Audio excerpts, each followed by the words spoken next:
So after what can only be described as wild success of my first two videos, I asked my friends and family what should I do next? And they said, explain Ukraine. And I said, everybody has explained Ukraine. And they said, do it anyway. So today I'm going to explain why Putin invaded Ukraine. Without getting into the grit, Ukraine has been dominated by Russia since its re-emergence in 1917. With the fall of the Soviet Union, Ukraine became a separate sovereign state, deep within the Russian sphere of influence. As an aside, Ukraine had a lot of nukes. They had the third largest nuclear stockpile on declaring independence. These nuclear weapons were surrendered under the Budapest Memorandum, in which the Russian Federation also promised not to economically coerce Ukraine. And that's how things largely lay. Europe were friends, but Russia was family. Until the 21st of November, 2013. Почему так мало людей? Вот в 5-миллионном городе вот сюда вот пришли только вот полсотни человек.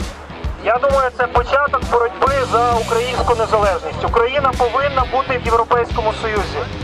So Ukraine had started to drift towards the EU economically. They had applied to become a member of the EU, and Russia wasn't a fan of this. They started to apply economic coercion, aka a trade war. And Ukraine felt the pinch. 10% of its exports wiped out. So the Ukrainian government did an about turn on EU membership and just threw it out.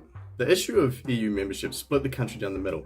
50% of the population wanted to be part of the EU, but they were also upset that their president Yanukovych was making a grasp for power, just like the Belarus. Just like who's in charge?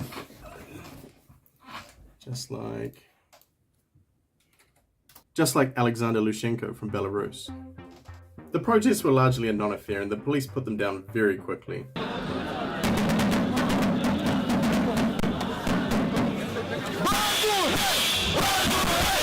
А де ж має бути? Я все життя віддав для того, щоб Україна стала державою. І поки я буду дихати, я буду за нею боротися.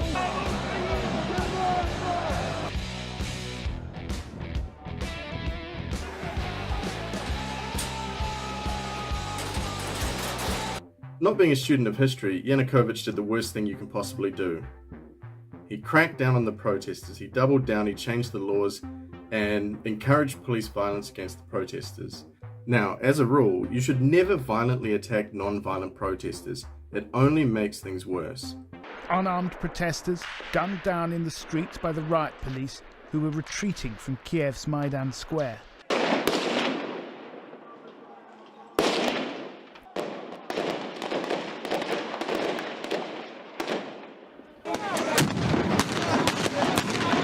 Возле меня упал раненый парень, и я в этот момент нагнулся. Моя куртка была теплая, такая толстая. Пуля застряла в ней, повредила позвоночник, конечно. By the end of the protest, the police were shooting protesters in the street. This culminated in the 5 most deadly days of the protests, named the Revolution of Dignity. In what is functionally a coup, the protesters pushed the police out of Kiev and had the president on the run. The protest then ended, with the remaining politicians voting to remove Yanukovych from power. Now, for a lot of people, the Euromaidan protests might seem as though it is a lead-up to the Russo-Ukrainian conflict. But in reality, Yanukovych was one of Putin's lackeys. He regularly went to Putin to seek advice, he was getting aid from Putin, he was getting ideas from Putin, very much like Lukashenko in Belarus. And so the Ukrainians overthrowing this government is the first win in what really should be considered the outer edges of this war. Putin was acting through the Ukrainian government before, and now that that's gone, he has to more actively take a part in this. And we can see that happen because while the Revolution of Dignity is happening, he's busy annexing Crimea. While the Ukrainian government is putting itself back together, he's busy recognizing the separatists in the Donbass. And from this point on, we're going to switch perspectives. We're going to switch perspectives away from Ukraine and we're going to move towards Russia and Putin's perspective. Ooh la la. In a speech given on the 23rd of February 2022, Putin reveals his thoughts about Ukraine. In his speech, he states that Russia built Ukraine and that modern Ukraine owes Russia and that Ukraine isn't really a country. It doesn't have genuine statehood. And Putin sees the Ukraine's turning to the European Union as them turning their backs on their shared cultural heritage and their shared history. And not that I want to dig down too deep into it now, but Putin has a clock on this, because if Ukraine joins the European Union and joins NATO, then he isn't going to be able to have sway over Ukraine. So he needs to do this now. So first, Putin was born in the Soviet Union, which was dominated by Russia. And until its collapse in 1991, it was the second most powerful state in the world. So Putin has delusions of putting together a new Soviet state with a different name and maybe with some different boundaries. So you're Putin, you're planning an invasion of Ukraine, and you think back to 2014 and you think back to Crimea and you think, it was very easy. There are videos of Ukrainian soldiers handing over their weapons, disarming, the population rallying. And so Putin, of course, has this very sheltered idea of what an invasion of Ukraine will look like. And even after you annex Crimea, there's very little consequences, some economic sanctions, but largely nothing you can't deal with.